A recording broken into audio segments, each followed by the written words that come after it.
Bonsoir, je peux pas tirer mes bras. Bonsoir, et j'ai la chemise complètement détrempée. Je reviens d'une vingtaine de kilomètres de vélo. Avec des cucus qui tentent de me pousser comme ça, puis avec leur vélo électrique, ils accélèrent. Ils ont pas de force dans les bras, l'autre. Tu me peux tout. Je te jure, heureusement que je suis pas dans un mood taxi driver, parce que sinon, il y en a, je les aurais jetés à la flotte. Enfin bref, j'ai chaud. J'ai chaud, je transpire, tout va bien, mais je suis frais quand même, je suis toujours frais. Même quand je transpire, je suis frais. Donc alors, je vais essayer de lancer cette série tout l'été finalement, parce que j'ai eu beaucoup de retours. J'ai eu 3 défis qui m'ont été lancés par email. Donc je pense que je vais faire ça tout l'été, tous les mercredis soirs, pour voir si une série de défis divers, on va dire, on verra, ce sera moi qui te lancera des défis, toi qui me lancera des défis, etc. Tout le monde peut jouer de toute manière. Donc on verra, je vais là, comme j'ai pas mal de défis à relever dans mes emails, dont j'en ai au moins 3 à venir, je vais essayer de faire une série tous les mercredis. Donc là, c'est pour ça que là, j'en lance un tout de suite ce mercredi soir. Et le but, c'est que sur 20 films, moi, le but, c'est de relever le défi si j'ai plus de 10. C'est-à-dire si j'ai vu plus de 10 films, et j'ai gagné le défi. Et toi, tu peux aussi relever le défi par rapport à cette personne, à cet abonné et tout ça. Ou relever des défis par rapport à moi, essayer de me battre moi, évidemment. Je pense que la deuxième vidéo, ça n'a pas été très clair, mais avant de relever le défi, il faut que tu mettes en commentaire, au tout début de la vidéo, je relève le défi. Voilà, je relève le défi de moi, essayer de me battre, et essayer de battre l'abonné qui là s'appelle Calvin. Voilà, j'ai pris Calvin. Je donne juste son prénom parce que j'ai pas son pseudo. Son pseudo. Parce que je pense pas qu'il ait laissé un commentaire sous. Et il devrait laisser un commentaire sous la dernière vidéo. Voilà, le but c'est de laisser d'abord un commentaire. Je relève le défi. Tu relèves le défi et tu regardes si tu m'as battu moi. Donc il faut faire plus de points que moi. Ou tu as battu l'abonné Calvin. Donc là il faut faire plus de 10 points. Au moins 11 points. Voilà. Donc c'est parti, on va y aller. On va commencer tout de suite. Donc là c'était Calvin, hein, c'est ça. Attends, je regarde les titres, ouais, parce que j'ai préparé évidemment les photos. Donc c'est parti mon kiki. Donc on va commencer avec ce film là, Palm Spring. Est-ce que j'ai oublié quelque chose? J'ai l'impression d'avoir oublié quelque chose. Non, je ne pense pas. Palm Spring. Alors, J.K. Simmons, c'est pas le gars de... J.K. Simmons... Ah non, J.K. Simmons, c'est lui, oui. Ok, je vois qui c'est. C'est l'acteur notamment de Whiplash et de Spider-Man, la première trilogie. Le journaliste qui rigole, il y a un mème là sur lui. Il y a Camilla Mendes dedans, tiens. Tiens, il y a Tila qui est dedans. Je vois de moins en moins. Parce que j'ai la lumière là. J'ai mis une lumière qui m'éblouit un peu. Je vais me mettre comme ça. Alors, l'insouciant Niles fait la connaissance lors d'un mariage à Palm Springs de Sarah, sœur de la mariée et demoiselle d'honneur. Les choses se compliquent rapidement lorsque le duo se retrouve piégé dans l'espace-temps de ce mariage, contraint de revivre encore et encore la même journée. Ouais, j'ai vu la bande-annonce. J'ai vu la bande-annonce, il devait le passer sur Netflix ou Prime à un moment donné. Et je trouvais la bande-annonce tellement agressive sur certains plans. Je me dis, oh, je vais pas regarder ça, ça va me saouler. Mais non, je l'ai pas vu. Next. Donc ça fait 0 pour moi. Requiem for a Dream. Donc lui, je l'ai vu avec Jennifer Connelly et Jared Leto. Donc c'est un film très psychologique sur la dépendance à la drogue et aussi à autre chose, la télévision, tout ça par rapport à la mère du gars, tu vois. Je sais plus si c'est la mère ou la grand-mère, enfin peu importe. Donc oui, je l'ai vu. Ce qui est inoubliable avec ce film là, c'est la musique. Une des meilleures musiques de bande originale de film. Vraiment inoubliable. Tape sur YouTube la musique de Requiem for a Dream, tu vas voir que tu vas dire, ah ouais, c'est vrai que celle-là elle est classe, cette musique là. Donc oui, je l'ai vu, donc ça fait 1 point pour ma petite personne.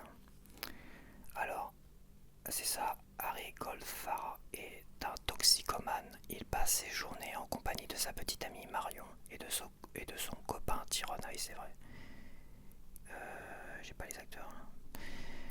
La mère de Harry, donc c'est bien la mère, Sarah, souffre d'une autre forme de dépendance, la télévision. Voilà. Donc l'autre il pique sa télé pour aller la vendre et pour se payer. C'est très très glauque. J'aime pas ce genre de film psychologique machin comme ça. C'est très glauque. Mais la musique est exceptionnelle. Oui, je ne retiens que la musique. Donc ça fait un point pour ma petite personne. Manchester by the Sea. Je connais pas du tout. Manchester by the Sea. Donc c'est avec Casey Affleck, le frère de Ben Affleck. Michelle Williams, l'ancienne compagne de... comment il s'appelait lui? Le Joker là, qui est décédé. Ah merde, à chaque fois j'oublie son nom. Ah tu vois, il y a des noms qui s'oublient comme ça. Edge Ledger. C'est ça, Edge Ledger. On a Kyle Chandler, le nom me dit quelque chose, et Lucas Edge, ça me dit rien. Déchirant, majestueux, gna gna gna, je connais pas du tout. Alors, l'histoire des Chandler, une famille de classe ouvrière du Massachusetts. Après le décès soudain de son frère Joe, Lee est désigné comme le tuteur de son neveu Patrick. Il se retrouve confronté à un passé tragique qui l'a séparé de sa femme Randy et de la communauté où il est né et a grandi. Lucas Edge, Michelle Williams, ah oui, Kyle Chandler. Kyle Chandler, c'est celui-là qui joue dans la série, qui jouait dans la série.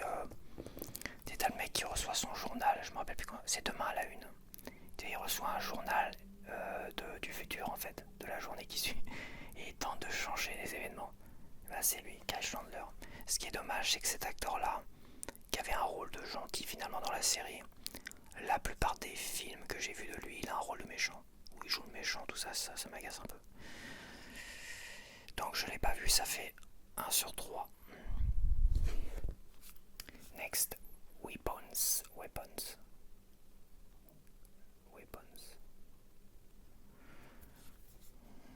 Last Night, from the director of Barbarian. D'accord. Ouais, il fait des films très particuliers. Je crois que c'est lui qui a fait Resident Evil, un nouveau film qui va sortir ou qui est peut-être déjà sorti au cinéma. Donc c'est lui qui va réaliser aussi Resident Evil. Alors Weapons, je l'ai pas vu. Donc Weapons. Donc oui, j'ai vu Barbarian, donc je vois le genre de film que c'est. C'est pas. C'est surprenant. Et à la fois, c'est très nanaresque quand même. Barbarian. Alors ça n'a rien à voir avec des barbares. C'est surprenant parce que tu t'attends à autre chose au départ.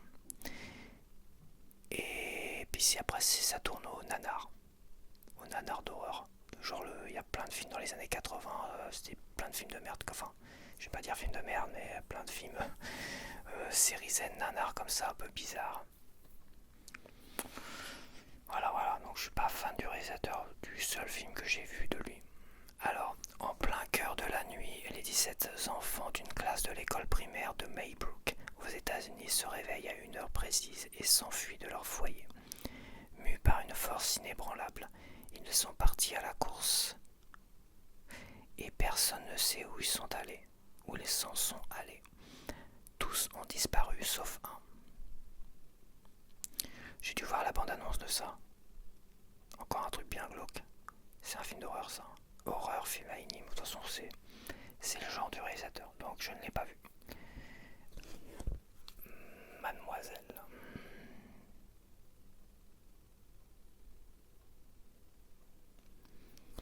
Mademoiselle, je ne l'ai pas vu, ça m'aurait peut-être bien plu de le voir celui-là, parce que j'ai dû en entendre parler à un moment donné, mais bon. C'est le genre de film qui m'aurait plu. Les années 30 en Corée. Pendant la colonisation japonaise, une jeune femme est engagée comme servante d'une riche japonaise vivant recluse dans un immense manoir sous la coupe d'un oncle tyrannique. Mais cette jeune femme a un secret. Ça me plaît bien, il faut que je note celui-là. J'avais presque oublié son existence. De Park Chan-wook. Il a fait quoi, Park Chan-wook? Il a dû faire des trucs. Ce nom me dit quelque chose. Park Chan-wook.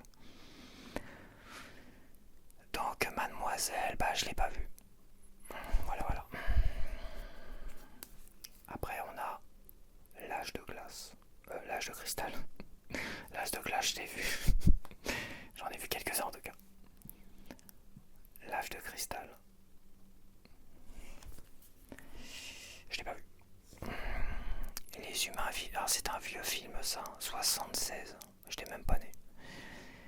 Les humains vivent dans des villes bulles, tout confort, censé les protéger d'un monde extérieur post-apocalyptique. Quoique ça me dit quelque chose. Oh putain, je suis sûr que je l'ai déjà vu ça. Oh, ça me dit quelque chose de fou. Comme c'est un très vieux film, j'ai peut-être vu gamin. L'histoire des bulles. Est-ce qu'il n'y a pas eu des remakes de ce film-là, ça se trouve? Ah bah, non, c'est vrai que c'est un scan d'écran que j'ai fait, donc je peux pas cliquer dessus. Bah, les acteurs, à part Farah Fawcett, là j'ai des acteurs, ouais, je connais pas trop. Ok, next. Lola court. Donc celui-là, je l'ai vu il y a longtemps.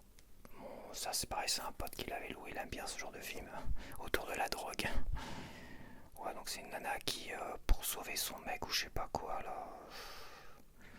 Non, je sais pas, c'est son mec qui le fout dans la merde. Qui le fout dans la merde. Et elle se pointe au rendez-vous par l'escroc, enfin le dealer ou je sais pas quoi.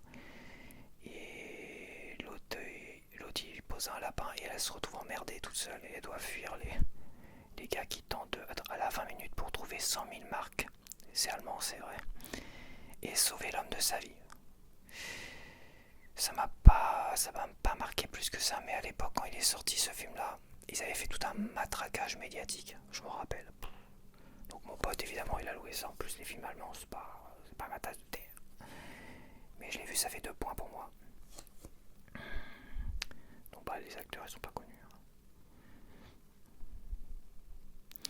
Berlin, 11h40, Lola et son petit ami Mani, à peine 20 ans, se heurtent à un très gros problème, déboussolé par la présence de contrôleurs. Mani a en effet égaré dans le métro les 100 000 marques qu'il doit échanger contre la drogue d'un dealer, ouais c'est ça. Or Mani et Lola ont rendez-vous avec ce dernier à midi pile. Ah ouais, il le retire, ah je sais plus. Ça m'a pas... Comme je disais, bon, j'ai vu tellement de films à cause de mon pote. Donc ça fait 2 points parce que je l'ai vu. Climax. Alors ça, ce film-là, c'est pareil, mon pote voulait me le montrer, je crois. Donc je sais quel genre de film que c'est, et je lui dis non, c'est trop glauque, j'ai pas envie de voir ces trucs, j'ai pas envie de voir des trucs de merde. Déjà à l'époque, ça remonte à loin. Je crois que ça c'est un vieux truc quand même. C'est 2018, ah bah non. Non mais je dois confondre. 2018, je dois confondre avec autre chose. C'est Gaspard Noé, c'est pas celui-là qui a fait Irréversible. Voilà quoi. Alors je te lis le début. Au cours de l'hiver 96, une troupe de danseurs professionnels français, dirigée par Emmanuel Selva, chorégraphe, se réunit dans une école rurale abandonnée pour répéter un spectacle à venir qui aura lieu aux États-Unis. Après avoir réussi à terminer une chorégraphie de danse complexe, le groupe entame une fête après le spectacle, dansant et buvant de la sangria préparée par Emmanuel, tandis que DJ Daddy joue de la musique. Les membres de ce groupe hétéroclite ont des problèmes personnels et échangent des ragots. Bon, c'est un truc qui tourne mal en gros. La sangria, il y a de la drogue dedans, je sais pas quoi, et puis ça... Tu vois, le genre c'est drame, horreur, film de danse. Drame, horreur, film de danse. Mais je crois que c'est un remake. Il y a eu un film comme ça, je sais pas d'où ça sort, mais ça me dit quelque chose. Un vieux film comme ça. Et j'ai pas envie de voir ça.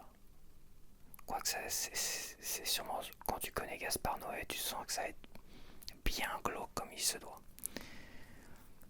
On a maintenant Bienvenue à Gattaca. Bon bah celui-là je le connais par cœur.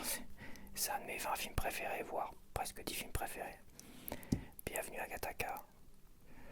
Donc bah c'est l'histoire d'un futur où la génétique est importante. C'est là où ils classent les élites par rapport à une bonne génétique. Et ceux qui ont une mauvaise génétique, des problèmes de cœur, tout ça, ils sont classés dans des classes inférieures. Ils font le ménage et tout ça.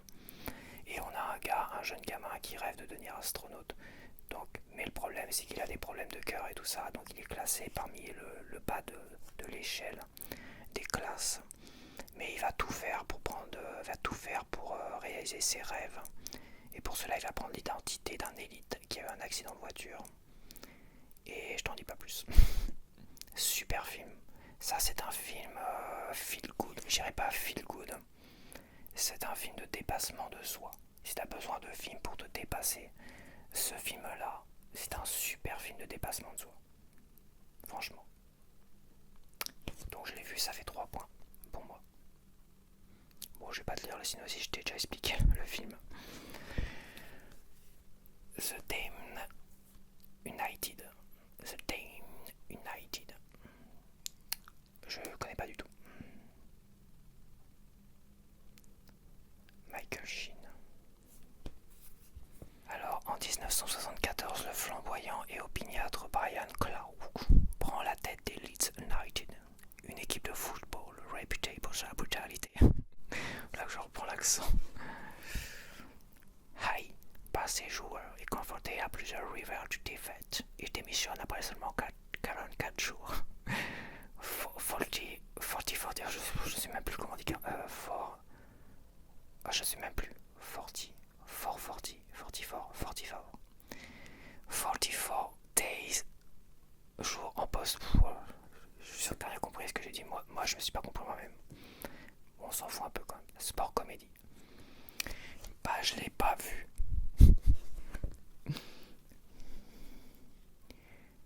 Don't worry, darling. Ne t'inquiète pas, chérie.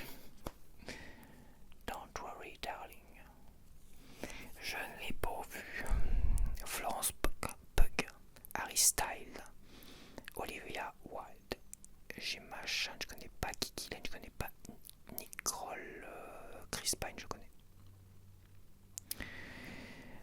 Alice et Jack Chambers sont un jeune couple heureux dans les années 50, vivant dans la ville de Victory, en Californie, qui semble parfaite et qui a été créée et financée par la mystérieuse société par laquelle Jack travaille.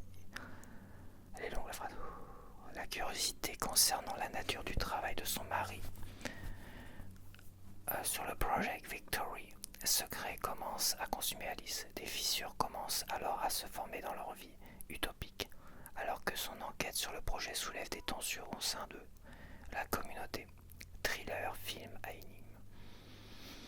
Ça me dit rien du tout. J'ai jamais entendu parler de ce film-là. 2022. Hop, on continue avec Supergrave. On veut du cul. Alors je connais, mais j'ai jamais vu ça, je crois pas. Je crois pas l'avoir vu ce film-là. Ça m'intéresse pas du tout. Voilà, je le dis tout de suite, ça m'intéresse pas du tout. Deux meilleurs amis inséparables naviguent dans les dernières semaines du secondaire et sont invités à une gigantesque fête. Il y a Emma Stone dedans. En 2007, ouais, c'était les débuts d'Emma Stone, elle a fait plein de petites comédies comme ça. Et le reste, voilà, bah Jonah, il est connu là-bas, aux États-Unis, je crois. Est-ce que c'est pas anglais ça plutôt, Jonah Hill? Il est connu, je crois qu'il est devenu présentateur lui. Il a dû devenir présentateur d'une émission, Jonah Hill. Ok, j'ai pas vu. Pleasantville, je l'ai vu. Je l'avais acheté en DVD à l'aveuglette et ça m'a pas marqué plus que ça. Bon, j'aime bien l'acteur principal, comment il s'appelle, Tobey Maguire. Il y a Jeff Daniels dedans aussi, Joan Allen, William H. Macy, J.T. Walsh et Reese Witherspoon. Ouais, bah voilà, quand je dis les noms, quand je vois les acteurs, tout de suite, ouais, ça me revient un peu en tête, mais je me rappelle plus de quoi ça parle. C'est une ville. Merci pour faire du bruit là-haut, comme d'hab. Ils sont projetés dans une ville. Dans le passé, je crois. Et c'est chiant. Je me rappelle que c'était chiant. Mais ça m'a pas marqué plus que ça. Mais je l'ai vu. Alors ça fait combien de points? 4 points pour moi. La télécommande de leur télévision transporte un adolescent et sa sœur des années 90 dans l'univers noir et blanc d'une série télévisée des années 50. Voilà. Il y a Paul Walker qui joue dedans aussi, tiens. Je vois Paul Walker. Le regretté Paul Walker, l'acteur de Fast and Furious. Ouais, je l'ai vu, mais bon, voilà, ça m'a pas marqué plus que ça, donc ça fait 4 points. C'est pas beaucoup pour l'instant. Les Chambres Rouges, je connais pas. Mais je connais pas du tout.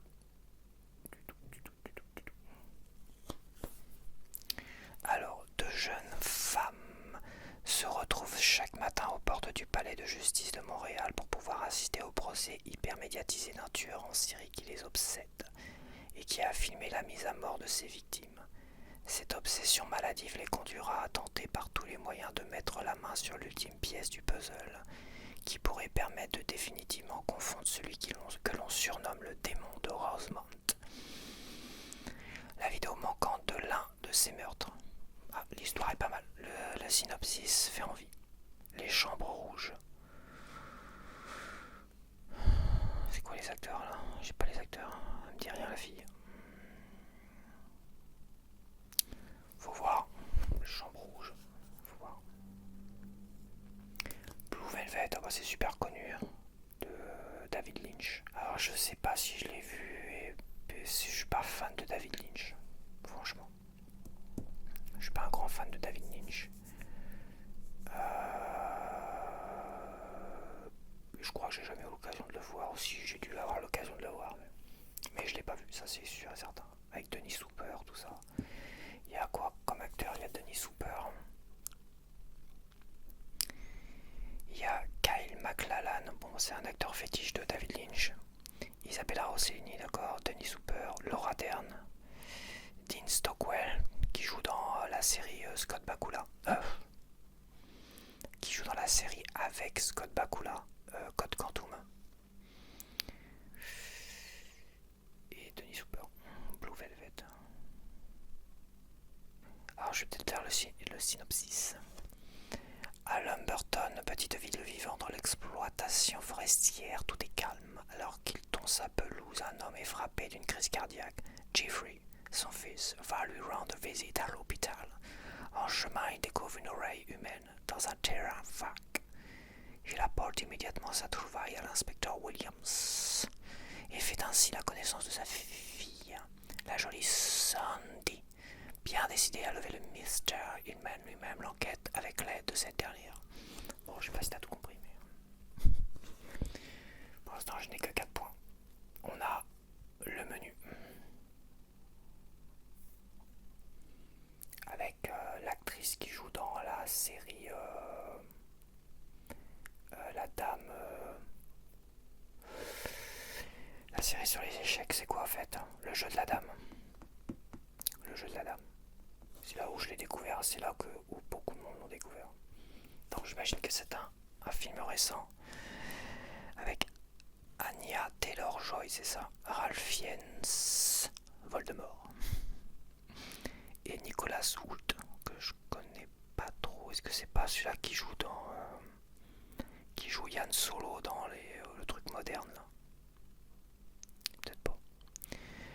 Un couple se rend sur une île isolée pour dîner dans un restaurant haut de gamme en compagnie d'autres invités triés sur le volet. Le savoureux menu préparé par le chef va leur réserver des surprises aussi étonnantes que radicales. Horreur comédie, oula. Je sais pas pourquoi je sentais un truc horrible. Donc ça me dit trop rien, à regarder, ça c'est sûr. J'aime pas les mauvaises surprises.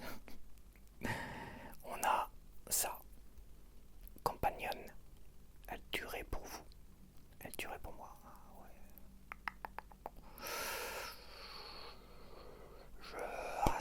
Je ne sais pas. Je ne connais pas. Par les créateurs déchaînés de Barbare. Alors Barbare et Barbarian. Attends, il y a... Barbare c'est pareil, c'est l'autre là, non? Attends, il y a Barbare et Barbarian. Ah, je confonds peut-être Barbare et Barbarian. Il y a un vieux film qui s'appelle Barbarians, mais c'est sûrement pas ça. C'est peut-être la même chose, hein. C'est peut-être... en anglais c'est peut-être Barbarian et en français c'est Barbare. Ça doit être ça. Un voyage dans un chalet isolé vire au cauchemar lorsqu'une invitée, un robot asservi, conçu pour tenir compagnie aux humains, se détraque. Ah, intéressant. Jack Quaid, ça doit être le fils de Dennis Quaid, lui. Il lui ressemble en tout cas. Sophie Thatcher, Megan Suri, ça me dit quelque chose. Elle a joué dans une série, elle là. Lucas Gage, Rupert Friends, Harvey. 2025, ah ouais, c'est récent. C'est bizarre, j'ai pas vu de bande-annonce de ça. Ok. Le sens de la fête, donc je l'ai vu, ça fait 5 points pour moi, sur 20 pour l'instant. 5 points. Donc voilà, c'est un film français que j'aime beaucoup. Avec Bakri, Lelouch, voilà, et compagnie. Il y a une pléiade d'acteurs.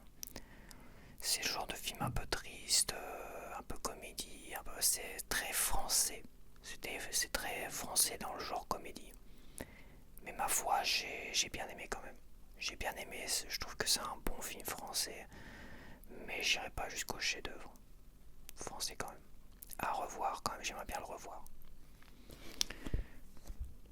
Mais bon, après voilà. Est-ce que je vais peut-être lire les synopsis. Max est un traiteur depuis 30 ans. Des fêtes, il en organise des centaines. Il en a organisé des centaines. Aujourd'hui, c'est un sublime mariage dans un château du XVIIe siècle, un de plus, celui de Pierre et Helena. Comme d'habitude, Max a tout coordonné, mais la loi des séries va venir bouleverser un planning sur le fil, où chaque moment de bonheur et d'émotion risque de se transformer en désastre ou en chaos. Alors, next. Ah, j'ai pas la jaquette. J'ai pas la jaquette. Pourquoi j'ai pas la jaquette? Bon, je vais aller chercher la jaquette. Ah, j'aurais dû vérifier. Il me crée des bugs à chaque fois, il est chiant. Il est chiant. Le bonheur. Agnès Varda, c'est ça.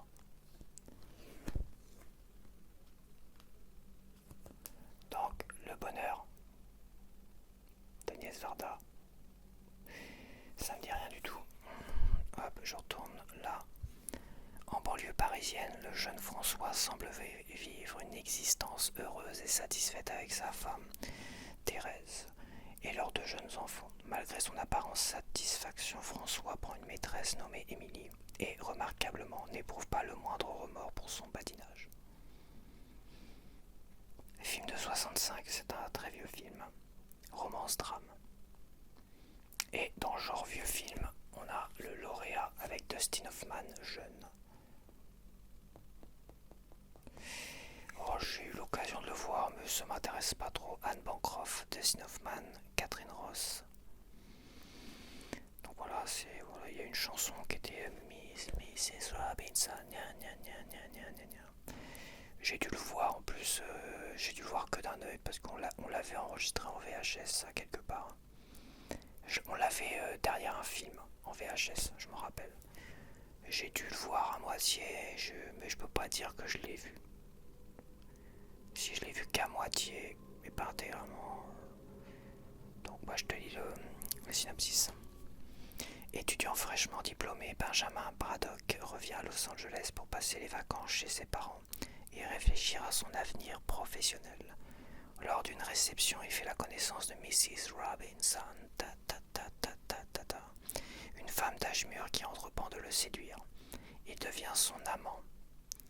Mais ses parents voudraient qu'il épouse la fille de sa maîtresse, Hélène. Il tombe bientôt amoureux d'elle, ce qui n'est pas tout à fait du goût de Mrs. Robinson. Donc ok, est-ce que... c'est terminé. C'est terminé maintenant d'aller les quarts de finale. Bon j'ai que 5 points sur 20. C'est mieux que la dernière fois où j'ai 0. Donc 5 points sur 20. Si t'as plus de 5 points, si tu voulais me défier moi, tu défiais de toute manière. Donc vis-à-vis de moi, si t'as plus de 5 points, tu m'as battu. Mais si t'as plus de 11 points, tu as battu Calvin pour ce défi. Et voilà. Donc là, je te dis à la semaine prochaine pour un nouveau défi. Donc n'hésite pas. Il y a l'email dans ma description si tu veux laisser 20 films et me lancer un défi à moi et aux autres. Fais en sorte que ce soit pas trop dur non plus pour les autres, les pauvres. Et pour moi qui ai fait 0 la dernière fois, fais en sorte que ce soit des films, pas des films trop méconnus du grand public non plus. Un petit peu si tu veux. Fais en sorte que ce soit comme des films que toi t'apprécies énormément. Je me répète, mais c'est vrai que c'est important pour faire découvrir aux autres. Voilà. Allez, je te dis à la prochaine, bye bye.